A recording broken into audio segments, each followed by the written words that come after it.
Hi there, it's Hyacinth Fraser here from Property in Action. Please do subscribe to my channel and hit the notification bell to be informed of more videos. Welcome, Jay Munoz. Thank you for doing this conversation with me. I know you're from Assets for Life. So just say something about who you are, how you got into property, then we'll get into the rest of the conversation. Absolutely. So my name is Jay Munoz, one of the co-founders of Assets for Life. Assets for Life is a boutique property investment company, an educational company. We specialize in new build projects, commercial to residential conversions, planning uplift, and we also do smart refurb conversions for C3 dwelling houses into C4 HMOs, houses of multiple occupancy. We also run a property, a portfolio of multi-lets, single lets, rent to rent as well. And parallel to that, we also educate others, which is actually where my passion is, because I feel that, we have transformed a lot of people's lives for the better. So that's in a nutshell what we do. How I got into property basically is I was always had a corporate mindset. So when I came to this lovely island, I call it my tropical island, the UK, 16 years or 17 years ago now. You came from Colombia, didn't you? Yes, I did, from Colombia there. We're not a word of English, and my ambition was to learn and then go into the US. But in the end, I changed my mind. I came back here and settled over here. But yeah, I mean, my mindset when I arrived was corporate. So being the manager of the manager, and I was kind of halfway through the ladder, if you want to call it that way, and I realized that I could do a lot better with my time, and I could, instead of selling my time, I was able to basically have my own company and live life my own terms. So I decided to basically took action. I wrote a book, first of all, Rich Dad, Poor Dad, and subsequently... What was the title of your book? Yeah, Rich Dad, Poor Dad. Oh, you're right, you read that book. Yes, you read it, Yeah, absolutely, yeah. And after I read that book, and I was like, hold on a minute, I could do a lot better. And I decided to took action, read all his books at the time. I loved reading. And then I did a course in property development. It was a course about HMOs. Once I did that course, we bought about 3 properties with 100% mortgages with my at the time girlfriend, and parallel to that, I continued with my career, my civil engineering career. I'm a chartered civil engineer. Okay. So until I got chartered. But then, it's always these things, you always get comfortable. The more experience you have, the more you get in the corporate environment. Yes. So that kind of keeps you happy in a way. So, so once I looked at my bank account and to fast forward to 2012, I thought, hold on a minute. Okay, I've been working all these years for someone else's.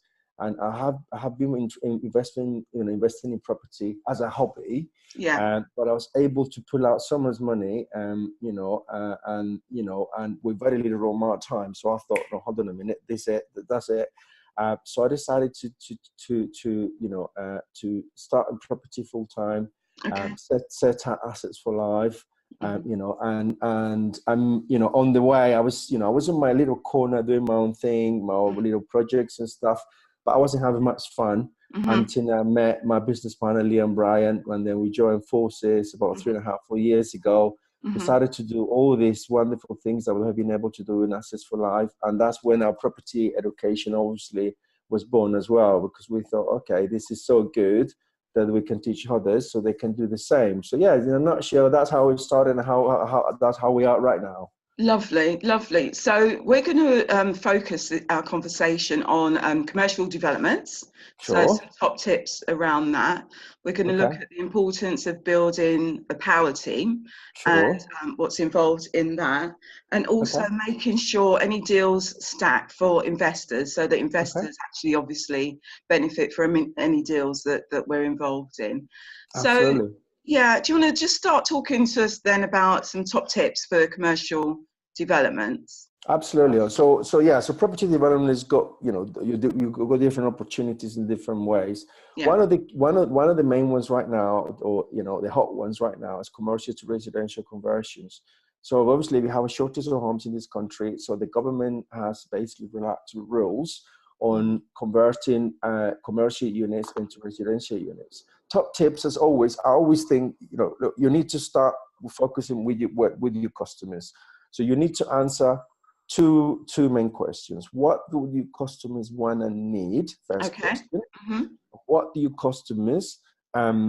give to your customers that they always come back to you and only to you? Okay. So focus on your customer first for all the LSA strategies. So for commercial conversions, you need to, obviously you need to be mindful of several things. So let's say pros and cons. The pros of property development in commercial to residential is that you already have a shell. So, there is no groundworks. In property development, I say 60% of the risk mostly are in the ground. You could have contaminated ground, you can have really poor ground conditions, poor bearing capacity. So you need to spend a lot of money doing the groundworks, and the groundworks are not the biggest packages as well. So you more or less, that risk is gone. So you have a shell now that you can play with. So that obviously saves you time and saves you money.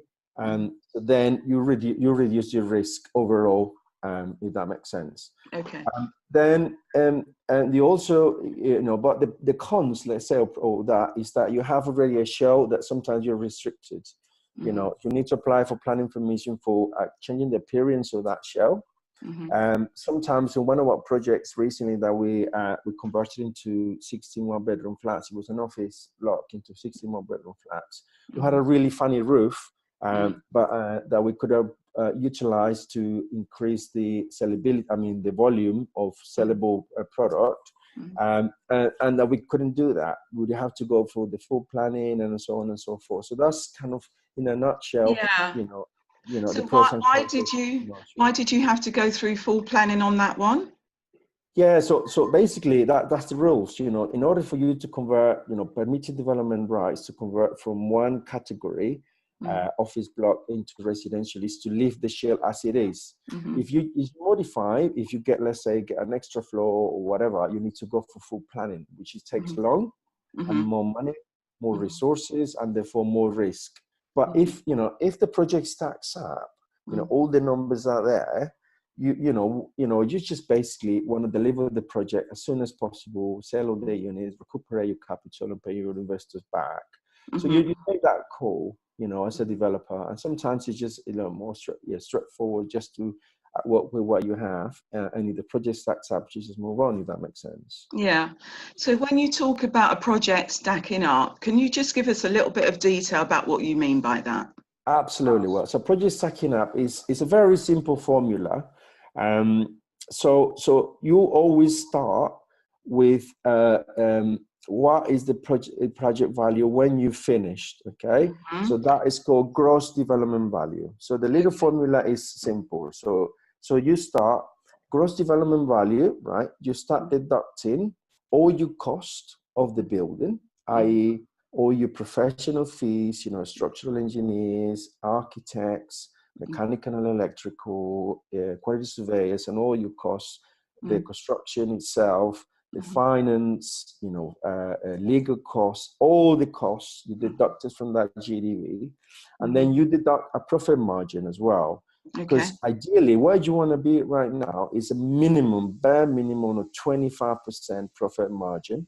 So you won't get into a deal unless you're making at least 25% profit. 100%. And the reason for that is, right, at the present time, the market is quite volatile because of Brexit. Okay.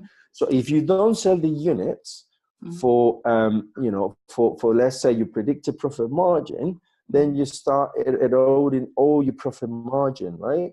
And if you have very little profit margin in there, you mind that paying the banks and paying your investors out of your own pocket, or going bankrupt, which obviously you don't want to do. The other thing that we also do right now, Assets for Life, is do the rental test.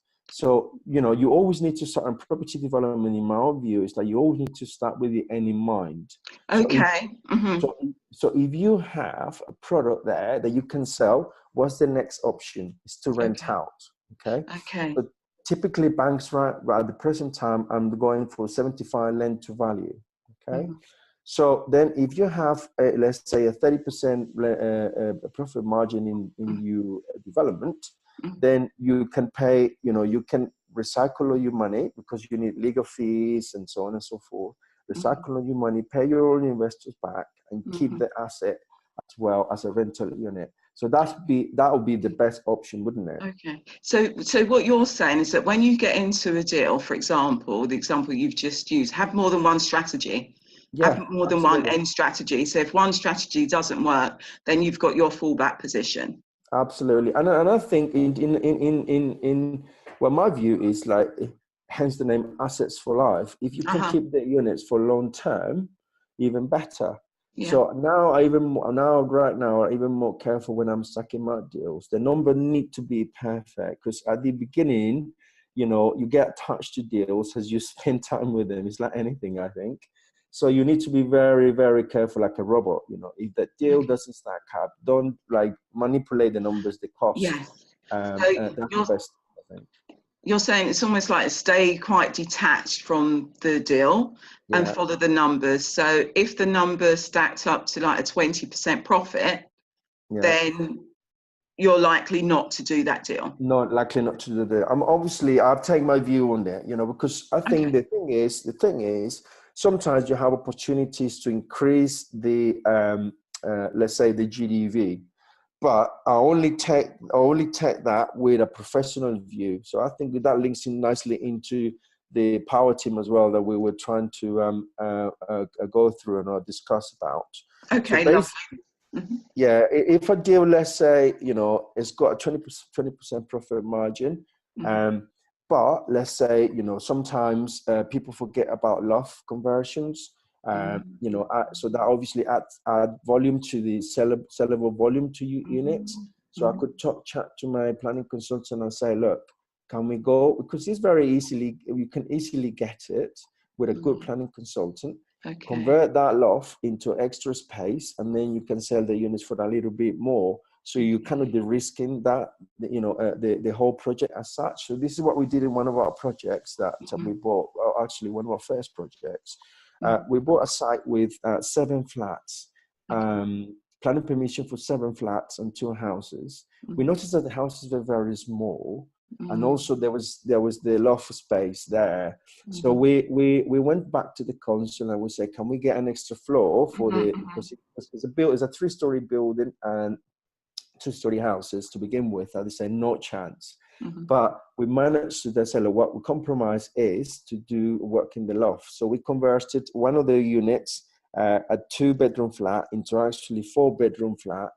And then the houses converted into 2-bedroom houses into 3-bedroom houses, and obviously increase the GDV in about 150 to 100K. So in that scenario, I'll take a view on the 20% profit margin, if that makes sense, because if I have a power team that says to me, look, it's very likely that you get the extra volume, then obviously my profit margin increases, and then I move forward. Does it make sense? Yeah, absolutely. So who's the key person in your power team that will help you to make that decision? Okay, absolutely. So there are different levels. Like the property development is like you're an orchestra director, right? Yeah. So at every single stage, you have to appoint the right musician for that task, for that note, as such. So basically, at that level, when you're looking at, let's say, developments with the planning permission, you need a very good planning consultant. Okay. A planning consultant that knows the local authority ideally very well, the rules and regulations, and so on and so forth. I made a few mistakes. I think one of the things I can share with you guys is that you need to scrutinize the power team. As in, in the beginning, an architect said to me, look, I can't get you planning permission for this. no worries. And I trusted, and, I thought, well, the architect, obviously, planning sometimes and all that stuff.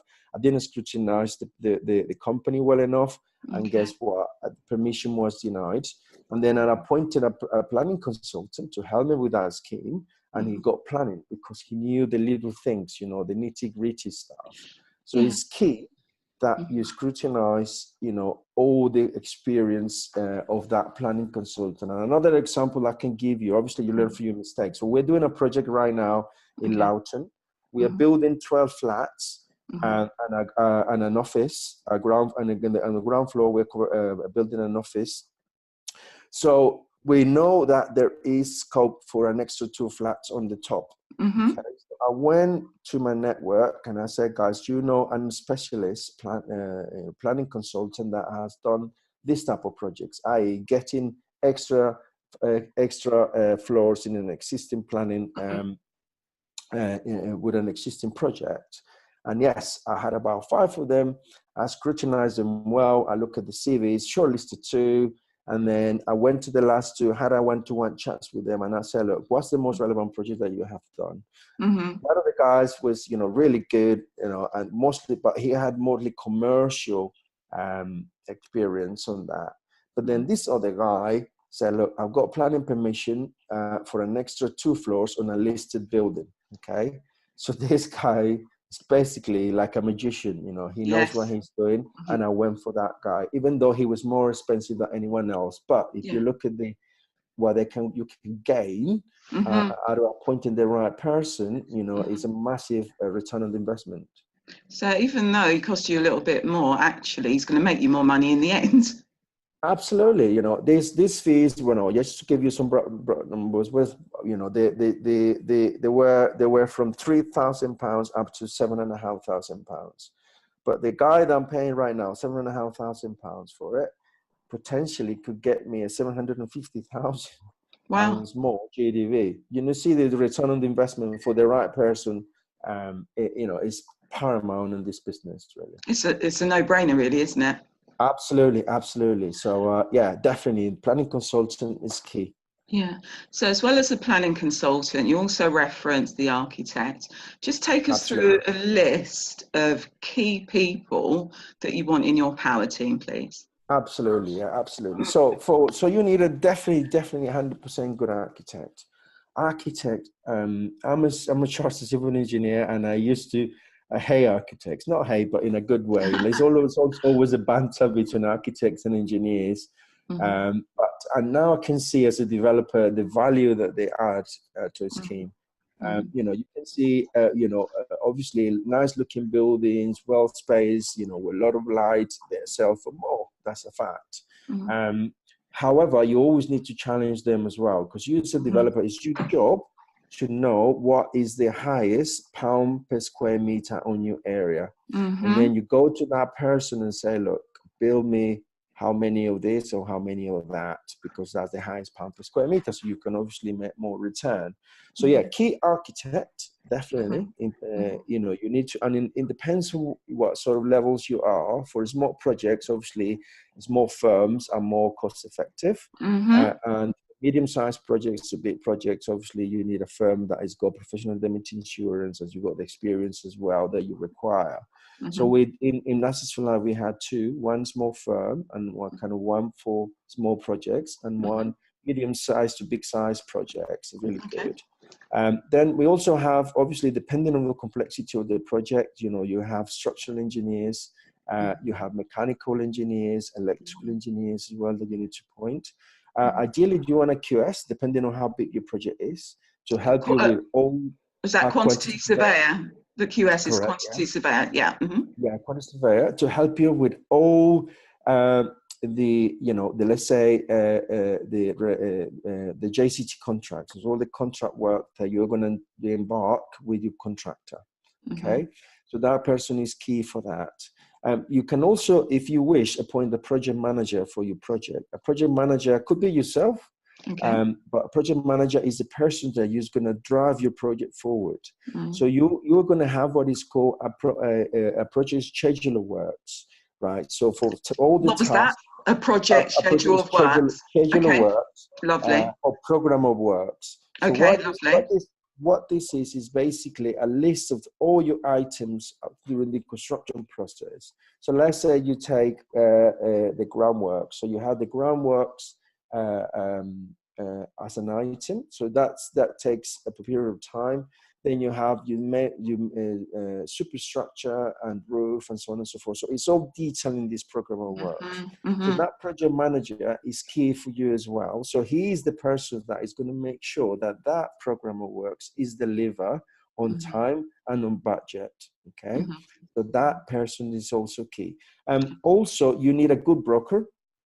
You know, as you obviously do all your calculations and all your numbers, you need to know how much you can borrow from banks, how much you need to borrow from, from equity partners and so on and so forth, how much money you need to allocate for the project, and so on and so forth. So that is key. I think also a good legal team. Lovely. You depending on what sort of project you're looking at, you need to point the relevant legal team as well. When these complex projects, there are a lot of the firms there that are a little bit more expensive, that they are worth having as part of your power team, just to obviously make sure that you're protected legally from all ends. And then I think also, if you want to sell or if you want to rent the units, you also need a good estate agent. That will help you. In Assets for Life, what we focusing right now is on help to buy units, because Help to buy. Yeah, the reason for a government initiative. Correct. Yeah, the help to buy is basically a really good initiative. We love help to buy. The reason being is because a lot of people that have not been able to afford their first homes are now able to. So they only need a 5% deposit for buying the asset. So that means that there are more people. Well, obviously, millions and millions of people there trying to get in the property ladder. So so that means obviously we as the developers have more people there to serve and solve the problem, which is obviously shelter. So help to buy is really good. And we for Assets for Life, we typically kind of partner up with estate agents that are knowledgeable of this. And they know what the paperwork, and they help us with the paperwork and so on and so forth. So that's in a nutshell. In a nutshell. All the key players, because there are plenty more. And obviously, as depending on the project, lastly is your contractor. But you obviously appoint that contractor, that main contractor, on the size of the project and the complexity of the project. But yes, key to have a really good contractor on board as well. Okay, lovely. You mentioned there in the conversation about Brexit and this being quite a volatile time at the moment. Without flogging it to death, in a couple of minutes, do you want to talk about this time that we're in relation to property and how property might be impacted, in your opinion? Absolutely, yeah. I always think that where there is risk, there are opportunities. Okay. And in my humble opinion, obviously Brexit is something that is impacting the market right now. And a lot of people are nervous about selling or buying properties, and so on and so forth. But my humble opinion is that there is obviously a high demand or nice, proper accommodation for a lot of people still in the UK, and that means that we have, a lot of people to serve. So let's say if you focus on the help to buy threshold, which is 400k outside London for per unit, and 600k within London per unit. And then if you focus also on the, you make sure that you test your units for rental income as well, that you can get mortgages for it. There's plenty of opportunity. And guess what? Because there are not many people there willing to take risk, you can get better deals now as a developer, if that makes sense. So the land value goes down. So then, there is obviously a buyer's market, and then you can monetize that. Obviously, you need to be careful and get the right advice. Make sure that the numbers are perfect, and then I think, in my view, you can even make more money as a developer long term. In this time. Absolutely, yeah. Absolutely. So it's like, you know, where people, you just follow the opposites, don't you? Always people are scared, and then you're clever enough, you're just savvy enough, just wait for the right opportunity, and then, you know, just grab it and make it work, make it happen. Let's jump in. You talked about testing the rental market. Just give us a couple of hints of how you might do that. Absolutely, yeah. So basically, at this present time, because this changes a lot, so that's I want you guys to make you aware of that. So you need basically constant communication with your brokers. So typically, this is how it works. Let's say you have a house that is rent out for £1,000 a month. Okay, then you multiply that £1,000 a month 12 times, which is your gross rental income per month. Per year, sorry.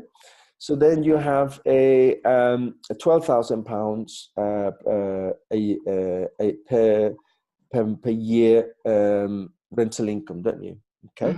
So then what you do is you divide those £12,000 by 125%. That the reason for dividing that rental income to 125% is because the banks say that you obviously, let's say, you know, you have a void or you have a maintenance to incur for that. So the rental income gets divided down by that number. So that means you're now going to have a rental income, I think, on 9,600, I think in my head, £12,000 a month. And that's what they take as a rental income. Right, so that rental income then gets divided by 0.35 at this present time. 0.35 is the current rate, you know, interest rate of 5-year fixed. Okay. If you want to do it with a higher interest rate, then obviously you need to, you can sometimes shorten the fixed rate for 5 years. But you know, it's still a good rate. So if you divide that, I think comes out as 274,000 roughly. Okay. So that is basically the banks will lend you up to that figure. So if the property is, let's say, worth, for argument's sake, 270K, so that means that property passed the mark, that test. Okay. But the bank, I'm not going to lend you the 270K, but 75% of that.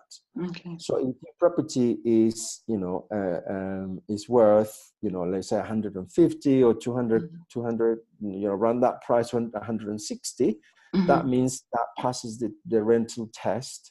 And then, you know, you can recover all your money back out after you refinance and they pay your main, you know, your senior funding or your equity funders back.